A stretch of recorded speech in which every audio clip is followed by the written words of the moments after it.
On va être honnête 2 secondes. Quand tu sors d'école de dev, tu sais faire une boucle for, tu connais peut-être React, tu as même peut-être déjà touché à Next.js. Bon, c'est bien, mais quand même, quand tu arrives le premier jour en agence digitale face à un directeur artistique maniaque et une deadline cliente impossible à tenir, tes compétences techniques risquent de pas suffire. J'ai vu beaucoup de juniors se planter. Non pas parce qu'ils codaient mal, mais parce qu'ils n'avaient pas les bons réflexes. Aujourd'hui, je te donne 4 compétences invisibles qui font la différence entre un junior qui galère et un junior qu'on veut absolument garder dans l'équipe. Et spoiler, ça n'a rien à voir avec le code. Premier point, gère tes blocages. En agence, le temps, c'est littéralement de l'argent. Quand tu bloques sur un bug, tu as 2 réactions extrêmes à éviter. D'abord, le harceleur. Tu demandes de l'aide toutes les 3 minutes à ton lead dev. Résultat, tu tues sa productivité à lui. Et toi, tu progresses pas. 2, le sous-marin. T'as peur de déranger, donc tu restes bloqué 4 heures sur une div qui t'arrive pas à centrer. Résultat, le projet prend du retard. La solution, c'est le time boxing. Donne-toi 30 minutes, chrono en main. Pas plus, pas moins. Pendant ces 30 minutes, tu cherches, tu essayes, tu vas sur Google, sur Stack Overflow, tu utilises avec de l'IA, tu lis la doc, tu fais tes tests. Et si au bout de 30 minutes, tu es toujours bloqué, là tu vas voir ton lead dev. Mais tu y vas préparer, pas la fleur au fusil. Tu y vas, tu dis bonjour, j'ai essayé ça, j'ai tel message d'erreur, j'ai utilisé telle documentation, j'ai vu tel article de blog, l'IA m'a recommandé telle et telle chose et ça n'a pas résolu mon problème. Bref, tu y vas équipé. Et lui, ça va l'aider à voir que un, tu as essayé, et que 2, pourquoi tu as fait fausse piste pour t'aider à comment mieux trouver ta solution, et 2, te présenter la solution. Et comme ça, tu passes pour quelqu'un de proactif, pas pour un assisté. Bon, à l'école, par exemple, si ta fonctionnalité marche, bah t'as 20 sur 20. Bravo à toi.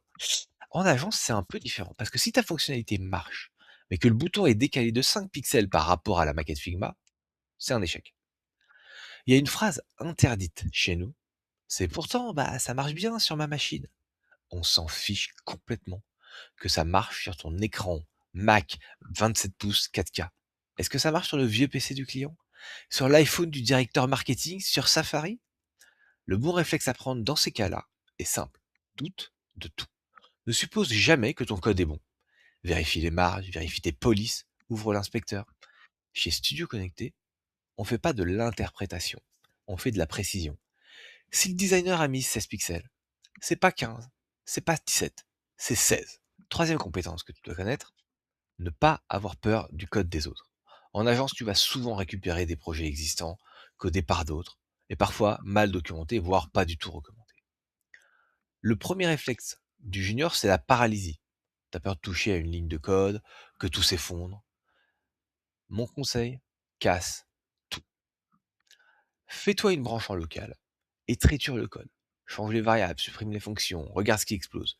C'est en voyant comment le site plante que tu comprendras comment il est construit. Ça s'appelle du reverse engineering. N'aie pas peur de casser des trucs dans ton bac à sable. C'est le meilleur moyen d'apprendre l'architecture d'un projet complexe.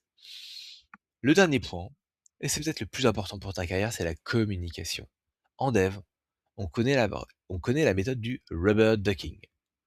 Expliquer son code à un canard en plastique pour trouver le bug. Tu vas me prendre pour un fou, mais écoute. En agence, ton canard, c'est le chef de projet ou le designer. Il ne parle pas JavaScript, et si tu leur dis j'ai un problème de Stack Overflow avec un DOM virtuel, tu les as probablement perdus. Tu dois leur dire, tu dois être capable donc de vulgariser. Si tu n'arrives pas à expliquer un bug technique avec des mots simples à ton chef de projet, c'est que tu maîtrises pas assez bien ton sujet. Savoir dire il y a un souci technique qui va nous retarder de 2 heures avec calme et clarté, ça vaut plus cher que de savoir coder un shader en WebGL. Voilà, le code ça s'apprend vite, la rigueur, la communication et l'autonomie, c'est ça qui fera de toi un senior respecté. En agence, on cherche des gens fiables, pas juste des génies du clavier. Si tu veux d'autres conseils sur la réalité du métier de développeur créatif, abonne-toi et dis-moi en commentaire, c'est quoi ta plus grosse galère en tant que junior pour l'instant? Je lirai tout ça. Allez, à plus.